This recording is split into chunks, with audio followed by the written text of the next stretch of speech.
नमस्कार। Rock salt या Himalayan pink salt काफ़ी कॉमनली मार्केट किया जाता है कि ये हेल्दी सॉल्ट है, रेगुलर नमक के बदले इसको लेना चाहिए। काफ़ी महंगा है। आई थिंक रेगुलर नमक के प्राइस के बदले ऑलमोस्ट 2 से 3 गुना या उससे भी ज़्यादा इसका प्राइस होता है। आज हम बात करेंगे क्या ये वाकई हेल्थ के लिए अच्छा है? अच्छा है तो कितना अच्छा है? क्या ये हाइपरटेंशन के पेशेंट्स, हार्ट फेलियर के पेशेंट्स, डायबिटीज़ के पेशेंट, किडनी की बीमारियों वाले पेशेंट्स को वाकई में लेना चाहिए या नहीं? और क्या जो हम एक्स्ट्रा प्राइस इसके लिए पे कर रहे हैं वो वर्थ है या हमारा पैसा सिर्फ मार्केटिंग के लिए बर्बाद हो रहा है? आज उसको डिस्कस करेंगे। टॉपिक पर जाने से पहले जो लोग हमारे चैनल पर नए हैं उन्हें रिक्वेस्ट करूँगा कि चैनल को सब्सक्राइब करें, वीडियोज़ को लाइक और शेयर करें।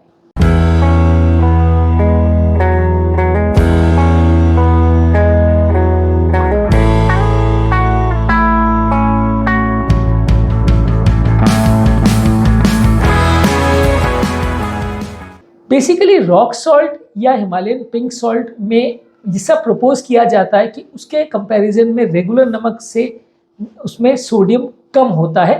ज़्यादातर ब्लड प्रेशर को, हार्ट फेलियर को, किडनी की बीमारियों को बढ़ाने में सोडियम जो कंटेंट होता है सोडियम क्लोराइड का वो ज़्यादा रिस्पॉन्सिबल है। जितना ज़्यादा सोडियम कॉन्सेंट्रेशन उतना ज़्यादा ब्लड प्रेशर होगा। ऐसा माना जाता है कि रॉक सॉल्ट में कंपेरेटिवली कुछ सोडियम कम है, लेकिन जितना इंटरनेशनल डेटा है इस पर वो ज़्यादातर कहता है कि इसका नमक लगभग बराबर है, कुछ खास फर्क नहीं है। अगर होगा भी तो 5-10% का, उससे ज़्यादा नहीं है। तो इसलिए अगर हम ये हिसाब से रॉक सॉल्ट ले रहे हैं कि इसमें सोडियम कम है और इसलिए हमारा ब्लड प्रेशर में फ़ायदा करेगा या हार्ट फेलियर में फ़ायदा करेगा या किडनी की बीमारी, ब्रेन की बीमारी में फ़ायदा करेगा, तो वो मानना लगभग गलत है, क्योंकि सोडियम लेवल्स में इसमें बहुत ज़्यादा फर्क नहीं है रेगुलर सॉल्ट के कंपैरिजन में। उससे कहीं गुना ज़्यादा बेटर है, जो कि रॉक सॉल्ट के केस में भी फॉलो करना चाहिए, कि ओवरऑल नमक की मात्रा को ही कम कर दीजिए। यदि आप सेम सॉल्ट को ज़्यादा क्वांटिटी में लेके अगर 10% अगर सोडियम कंटेंट को कम करना चाहते हैं, उससे कहीं गुना ज़्यादा अच्छा है कि आप 10 या 20% नमक का ही सेवन कम कर दें। उससे आपको उससे ज़्यादा बेनिफिट मिल जाएगा। ब्लड प्रेशर को कम करने में मदद मिलेगी और हार्ट अटैक्स और किडनी की बीमारियां, ब्रेन की बीमारियों में भी मदद मिलेगी, हार्ट फेलियर में भी मदद मिलेगी। तो नमक से होने वाले नुकसानों से बचने के लिए नमक चेंज करना सोल्यूशन नहीं है, नमक को कम करना सोल्यूशन है।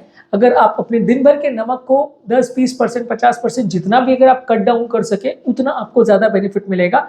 नमक चेंज करने से मे भी आपको 10% बेनिफिट मिल सकता है, लेकिन उसके बदले जो आप कीमत पे कर रहे हो, यानी कि 2-3 गुना, 5 गुना, कुछ कंपनियां तो बहुत हाई प्राइसेस 50-100 गुना भी चार्ज कर लेती है। तो जो एक्स्ट्रा प्राइस आप पे कर रहे हो उस रेगुलर नमक के बदले उस रॉक सॉल्ट या माउंटेन सॉल्ट को लेके, उससे आपको एडिशनल कुछ फायदा नहीं मिलेगा। फायदा मिलेगा भी तो 5-10% का, खर्चा आपका कई गुना बढ़ जाएगा, आपका महीने का बजट कई गुना कॉम्प्रोमाइज हो जाएगा। तो ऑब्वियसली जो लोग बहुत ज़्यादा अफोर्ड कर सकते हैं और उनको पैसे मिटाने में के लिए कोई जगह चाहिए तो डेफिनेटली आप उसको प्रेफर कर सकते हैं। लेकिन यदि अगर आप बजट में मैनेज करते हैं तो डेफिनेटली आप ये मान सकते हो कि नमक को कट डाउन करना सबसे बेस्ट सोल्यूशन है किसी भी हिमालयन या रॉक सॉल्ट के बदले उसको लेने से। रहा सवाल मिनरल्स की, बात करते हैं। कई लोग बोलते हैं कि रॉक सॉल्ट में मिनरल कंटेंट अच्छा होता है। अब कौन सा मिनरल अच्छा होता है? पोटेशियम अच्छा होता है, थोड़ा मैग्नीशियम अच्छा होता है। पोटेशियम कंटेंट देखिए, अगर नॉन किडनी का पेशेंट है जिसको किडनी का प्रॉब्लम नहीं है, वैसे लोगों के लिए थोड़ा सा हाई पोटेशियम कंटेंट अगर रहे तो अच्छा है।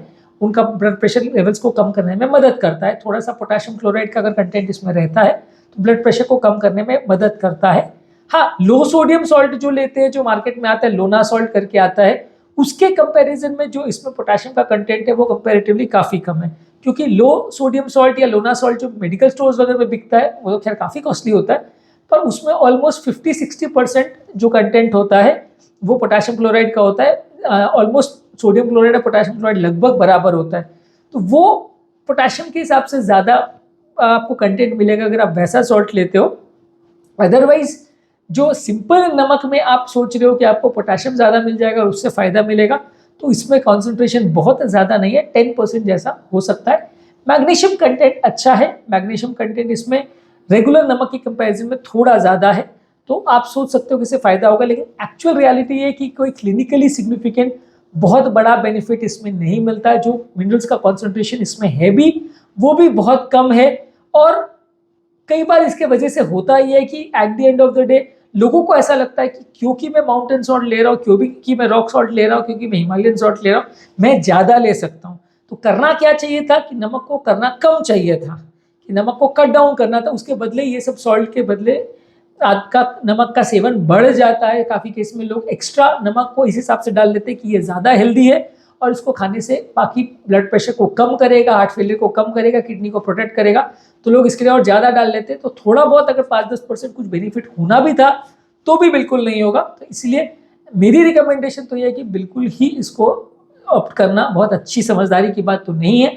और खासकर अगर उन लोगों के लिए जो नमक को कट डाउन नहीं सिर्फ रिप्लेस करके उनको लगता है कि उनका काम चल जाएगा, तो डेफिनेटली ये कंप्लीटली गलत थॉट है और आपको उससे कुछ खास फायदा नहीं होगा। उसके बदले आपके डॉक्टर को कंसल्ट करिए। यदि आपको किडनी का बीमारी नहीं है तो थोड़ा सा इस ऑल्टरनेटिव इसे ले सकते हो। जिन लोगों को किडनी का प्रॉब्लम है उनको नहीं लेना चाहिए, क्योंकि उनका पोटाशियम इससे बढ़ जाएगा, क्योंकि किडनी वाले पेशेंट में पोटाशियम ज़्यादा होना ज़्यादा नुकसानदायक होता है। बॉडी का किडनी निकालने का कैपेसिटी थोड़ा चला जाता है, तो इसलिए थोड़ा सा नुकसानदायक हो सकता है किडनी वाले पेशेंट्स में। आपके डॉक्टर को कंसल्ट करिए अगर आप इसको लेना चाहते हो तो। पर एज ए कार्डियोलॉजिस्ट मेरी रिकमेंडेशन तो ये है कि इस पर आपका सिर्फ पैसा बर्बाद हो रहा है, सिर्फ इसलिए क्योंकि इसमें मार्केटिंग बहुत अच्छी है और आपको इस तरह से करके इसको मार्केट किया जाता है कि ये बहुत हेल्दी है। इसको आप बिल्कुल उसी तरह से मान सकते हैं जैसे लोग ऑयल को प्यूफा डाल के उसको बेचते हैं, सफोला वगैरह को, कि ये हेल्दी ऑयल है, इससे आपका कोलेस्ट्रॉल कम होगा। प्यूफा वगैरह डालने से कोलेस्ट्रॉल लेवल्स बढ़ने का कुछ हद तक चांस कम हो जाता है, पर सबसे बेस्ट तरीका ऑयल को कट डाउन करने का भी यही है कि आप ऑयल ही कम करें। यदि आप कोई भी ऑयल डालें, भले उसमें कितना भी प्यूफा हो और कितना भी ओराइजेनॉल हो, लेकिन ज़्यादा मात्रा में उसको लेने से वो नुकसान ही करेगा, कोई फायदा नहीं करेगा। होता उसमें भी यही है कि लोगों को लगता है कि क्योंकि ये ऑयल हेल्दी है, ये हमारा कोलेस्ट्रॉल कम करेगा, तो हम इसे और ज़्यादा डाल सकते हैं। तो लोग और ज़्यादा डालने लगते हैं, तो थोड़ा बहुत अगर 5-10% कुछ फ़ायदा होना भी था तो न्यूट्रलाइज हो जाएगा। सेम कंटेंट शुगर के केस में भी लागू होता है। शुगर वाले केस में भी लोग रेगुलर शुगर के बदले आर्टिफिशियल स्वीटनर्स जो लेते हैं, सैकरिन, स्टीविया, ये सब जो लेते हैं, लोगों को लगता है कि क्योंकि ये हेल्दी है और मैं बिल्कुल 0 कैलोरीज ले रहा हूँ, तो इसलिए लोग और ज़्यादा इसको लेने लगते हैं। और इसके चक्कर में जितना वो कैलोरी कट डाउन उस ड्रिंक में करते हैं शुगर बचा के, उसके बदले ड्रिंक की क्वांटिटी बढ़ जाती है। मान लीजिए आप कोल्ड ड्रिंक इतना पीने वाले थे, उसके बदले आप इतना पी लेते हो, क्योंकि आपको ऐसा लगता है कि इसमें शुगर तो है नहीं, तो मैं ज़्यादा पी सकता हूँ। तो उसके बाकी तत्व आपको नुकसान कर देते हैं। खासकर फ्रूट जूसेस वगैरह में, फ्रूट जूसेस में या अलग अलग जो स्मूदीज, बेवरेजेस वगैरह लोग लेते हैं, एनर्जी ड्रिंक्स लेते हैं, उसमें अगर शुगर को कट डाउन करके आप आर्टिफिशियल शुगर डालते हो, तो ओवरऑल आपका पीने के चांसेस और कंजम्पशन रेशियो बढ़ जाता है, जिसकी वजह से आपको फायदा होने के बदले उल्टा नुकसान होता है। तो सेम कॉन्सेप्ट इसमें भी लागू होगा जो ऑयल और शुगर के केस में लागू होता है, कि आपके लिए सबसे बेस्ट तरीका है अपने ब्लड प्रेशर को कंट्रोल करने के लिए कि नमक का कंजम्पशन को कम करें और दिन भर में 2 ग्राम के लेवल पर इसको ले आए। 2 ग्राम हालांकि करना बड़ा मुश्किल है, क्योंकि 2 ग्राम का मतलब ये है कि आपको खाने पीने में सब चीज़ों में मिला के जो दिन भर में आप नमक का सेवन कर रहे हैं, सैलाड्स में, सब्जी में, चावल में, दाल में, जो भी चीज़ में आप नमक डाल रहे हो, सब मिला के आधा छोटा चम्मच पे आपको लाना है, जो कि काफ़ी मुश्किल है उसको मेंटेन करना। तो उस लेवल पर यदि आप ला सके तो आपको डेफिनेटली फ़ायदा होगा।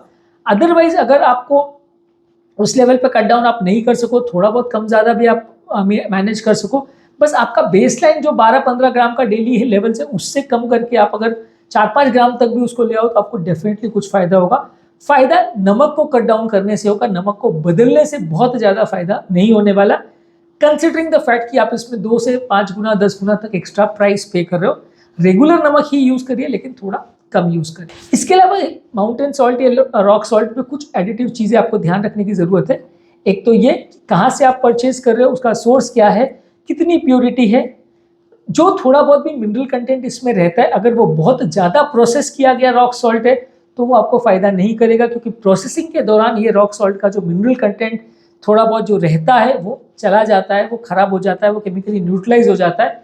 तो इसलिए अगर ज़्यादा प्रोसेस किया गया हो तो आपको उसमें बहुत ज़्यादा फ़ायदा नहीं मिलेगा। इसके अलावा आपका ओवरऑल जो हाइपरटेंशन का डाइट का कॉन्सेप्ट है कि नमक को ही कम करना है, खाने पीने की चीज़ों पे ही ध्यान रखना है, उससे ही आपको ज़्यादा फायदा मिलेगा।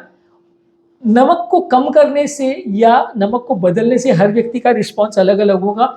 50% लोगों को सॉल्ट सेंसिटिव हाइपरटेंशन होता है, 50% को सॉल्ट इनसेंसिटिव हाइपरटेंशन होता है। जिन लोगों को सॉल्ट सेंसिटिव हाइपरटेंशन होता है उनको नमक कट डाउन करने से ज़्यादा फायदा मिलेगा एज कम्पेयर टू दूसरे लोगों को जिनको उतना सॉल्ट सेंसिटिव हाइपरटेंशन नहीं है। तो इसका मतलब ये है कि थोड़ा बहुत तो फायदा सबको मिलेगा नमक कम करने से। 50% लोग जिनको सॉल्ट सेंसिटिव वर्जन है हाइपरटेंशन का उनको ज़्यादा फायदा मिलेगा, जिनको नहीं है उनको उतना फायदा नहीं मिलेगा। तो इसलिए ओवरऑल कट डाउन करके आपको देखना पड़ेगा कि आपको कितना फायदा हो रहा है। इसके लिए कोई अलग से जांच नहीं आती है, आपका नमक कितना आप ले रहे हो उसको कट डाउन करिए, फिर देखिए आपको फायदा हो रहा है कि नहीं। और करना आपको वही है, नमक को कट डाउन, खाने को मॉडिफाई, लाइफस्टाइल को मॉडिफाई, एक्सरसाइज ज़्यादा करना और अगर ज़रूरत पड़े तो मेडिसिन लेना। लेकिन सॉल्ट को रिप्लेस करना एटलीस्ट मैं बहुत ज़्यादा रिकमेंड नहीं करता हूँ, क्योंकि मेरा बिलीफ यही है कि ये बहुत ज़्यादा मदद नहीं करता, और जितना थोड़ा बहुत मदद करता भी है वो आप एक्स्ट्रा नमक अगर ले लेते हो तो उल्टा न्यूट्रलाइज ही हो जाता है। इन सब चीज़ों के बारे में खुद को एजुकेट करना, इस सब चीज़ों के बारे में अपने परिवार को एजुकेट करना ज़्यादा ज़रूरी है, ताकि आपको ये सारी चीज़ों में कोई मार्केटिंग करके या कोई और तरीके से मूर्ख ना बना दे, बेवकूफ़ ना बना दे। और ज़्यादा ज़रूरी आपके लिए कि खुद की लाइफस्टाइल को चेंज करना, अपने डाइट को चेंज करना, अपने एक्सरसाइज पैटर्न को चेंज करना, वजन को कम करना। उसी से आपको blood pressure, heart failure, liver, kidney के और सारी बीमारियों के होने के चांसेस में फ़ायदा मिलेगा। सिर्फ नमक को बदल लेने से कुछ खास फ़ायदा नहीं होगा। तो आज के टॉपिक में हमने डिस्कस किया कि सॉल्ट रिप्लेस करने से या रॉक सॉल्ट या हिमालयन सॉल्ट लेने से क्या एक्चुअल में कुछ फ़ायदा है। मेरा वर्डिक्ट ये है कि कुछ खास फ़ायदा नहीं है। रेगुलर सॉल्ट ही लीजिए, बस कम मात्रा में लीजिए, इस पर पैसे बर्बाद मत करिए। यदि आपके पास पैसे बहुत ज़्यादा है बर्बाद करने को तो कर लीजिए, पर अदरवाइज़ मैं बहुत ज़्यादा इसको रिकमेंड नहीं करूँगा, क्योंकि इससे एक्चुअल में आपको कुछ फ़ायदा मिलेगा ऐसा कोई ज़रूरी नहीं है। फ़ायदा अगर मिलेगा भी तो 5-10% का है, जो कि बहुत ज़्यादा वर्थ नहीं है। और जो मिनरल की बातें हैं वो मार्केटिंग ज़्यादा है, काम कम है, इसीलिए उसके पीछे उतना ज़्यादा आपको चिंतित होने की ज़रूरत नहीं है। आज के टॉपिक में उम्मीद करूंगा कि आपको कुछ नया सीखने को मिला होगा, कुछ नई बातें जानने को मिली होगी। जो लोग हमारे चैनल पर नए हैं उन्हें रिक्वेस्ट करूंगा कि चैनल को सब्सक्राइब करें, वीडियोस को लाइक और शेयर करें, ताकि हमारे चैनल की रीच बढ़े और ये कंटेंट ज़्यादातर लोगों तक पहुंच सके।